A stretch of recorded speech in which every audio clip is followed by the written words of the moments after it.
Hello শিক্ষার্থীবৃন্দ, কেমন আছো সবাই? আজকে আমি আলোচনা করব অনুশীলনী 2.2 এর 10 এবং 11 নাম্বার অঙ্কগুলো নিয়ে। 10 নাম্বার অঙ্কের প্রশ্নটা দেখে নেই। যদি a ইকুয়াল 3,4 এবং b ইকুয়াল 2,4 হয়, তবে a এবং b এর উপাদানগুলোর মধ্যে x গ্রেটার দেন y সম্পর্কটি বিবেচনা করে রিলেশন নির্ণয় করো। দুটি সেট দেওয়া আছে, রিলেশন নির্ণয় করতে হবে, একটা শর্তও দেওয়া আছে। সমাধানের জন্য ফার্স্টে দেওয়া আছে দিয়ে a ইকুয়াল 3,4 b ইকুয়াল 2,4 সেটের উপাদানগুলি লিখব। প্রশ্ন মতে r ইকুয়াল সেকেন্ড ব্র্যাকেটের ভিতরে রিলেশনটা লিখব যে x, y such that x is belongs two a, y is belongs two b এবং x is greater than y। এখানে a ক্রস b সমান 3,4 ক্রস 2,4 অর্থাৎ 3,2 3,4 4,2 4,4। তাহলে x is greater than y সম্পর্ক অনুসারে রিলেশন কোনটা হবে, মানে x এর মান y অপেক্ষা বড় কোন উপাদানগুলিতে, যেমন 3,2 হতে পারে, 3,4 হবে না, 4,2 হতে পারে, 4 হবে না। তাহলে এইটা এবং এটা নিতে পারি। এটাই হচ্ছে আমার রিলেশন বা r ইকুয়াল 3,2 4,2, এটাই হচ্ছে আমার অ্যান্সার। এবার আমরা চলে যাই 11 নাম্বারে।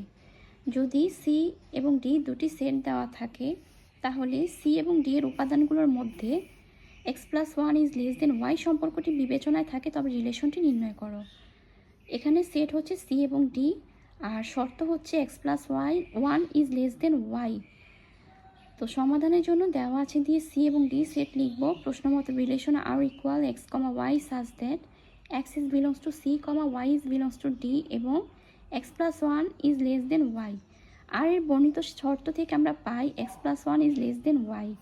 এখানে সি ক্রস ডি সমান এই সি সেটের উপাদান ক্রস ডি সেটের উপাদান 2,4 2,6 2,7 5,4 5,6 5,7।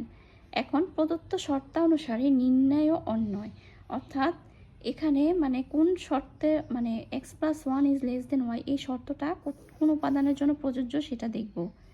x এর মান যখন 2 হয় 2 + 1 3, যেটা 4 অপেক্ষা ছোট, এটা নিতে পারি। 2 + 1 মানে x+1, x এর জায়গায় যদি 2 বসাই 2 + 1 হবে 3, যেটা 6 অপেক্ষা ছোট, এটা নিতে পারি। তারপর 2 + 1 হবে 3, যেটা 7 অপেক্ষা ছোট, এটাও নিতে পারি। 5 + 1 হবে 6, যেটা 4 অপেক্ষা ছোট নয় বড়, এটা হবে না। আবার 5 + 1 হবে 6, যেটা 6 এর সমান, এটাও হবে না। 5 + 1 হচ্ছে 6, যেটা y অপেক্ষা ছোট, মানে 7 অপেক্ষা ছোট, তো এটা আমি নিতে পারি। তো 2,4 2,6 2,7 এবং 5,7, এটাই হচ্ছে আমার নির্ণয় অন্যয়। আজকে এই পর্যন্তই। ভালো থাকো সবাই, আল্লাহ হাফিজ।